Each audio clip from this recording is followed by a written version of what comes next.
On a parlé du diabète, des complications et de l'importance de mesurer sa glycémie. Et vous connaissez aussi maintenant les valeurs cibles. Par contre, ça peut arriver que la glycémie soit en bas de 4 millimoles par litre. On appelle ça l'hypoglycémie. Bon, qu'est-ce qu'on fait avec ça? L'hypoglycémie, c'est quand il n'y a pas assez de sucre dans le sang pour répondre aux besoins du corps. Le corps va donc réagir et des symptômes peuvent apparaître.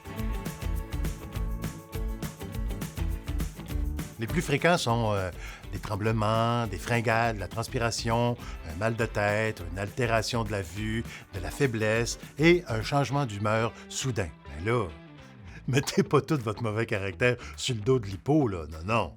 Comme l'hypoglycémie peut aussi survenir durant la nuit, vous pourriez avoir d'autres symptômes comme de la transpiration abondante, des cauchemars, un sommeil agité et un mal de tête au réveil. Mais ce ne sont pas toutes les personnes qui vivent avec le diabète qui sont à risque d'hypoglycémie.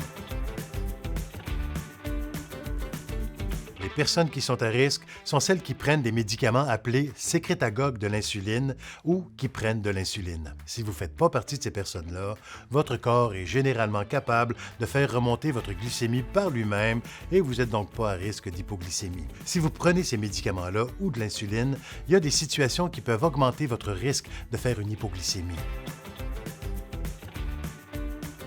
C'est quoi ces fameuses situations? Sauter ou retarder un repas.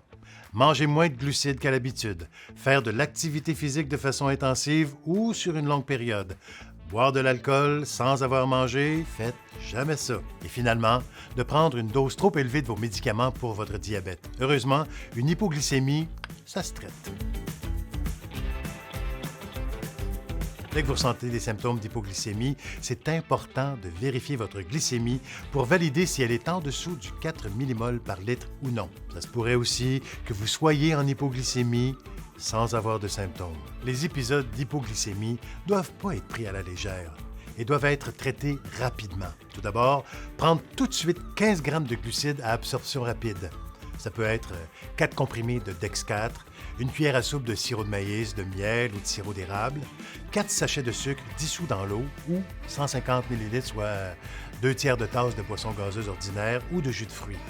Après avoir mangé les 15 grammes de glucides, attendez 15 minutes au repos. Ensuite, prenez votre glycémie de nouveau. Si votre glycémie est encore en dessous de 4 millimoles par litre, recommencez les étapes jusqu'à ce que votre glycémie remonte à 4 millimoles par litre ou plus. À ce moment-là, prenez votre repas dans l'heure qui suit. Si vous n'aviez pas de repas de prévu dans la prochaine heure, prenez une collation avec 15 grammes de glucides et une source de protéines. Par exemple, une tranche de pain et 30 grammes de fromage, ce qui représente à peu près 3-4 cubes. Une fois que votre glycémie est de retour à la normale, essayez de penser à ce qui aurait pu causer cette hypoglycémie. Est-ce que c'est une trop haute dose de médicaments? Est-ce que vous avez lavé votre plancher à grandeur? Ou bien vous avez eu un 5 à 7 arrosé et oublié de prendre une bouchée? Quand on a une idée de la cause de l'hypoglycémie, c'est plus facile de diminuer les chances que ça se reproduise. En conclusion, si vous êtes à risque d'hypoglycémie, ayez toujours sur vous des glucides à absorption rapide ou traînez-vous 3-4 Dex4, du sucre en sachet. Soyez également prêt à traiter votre hypoglycémie rapidement et à analyser ce qui a pu se passer.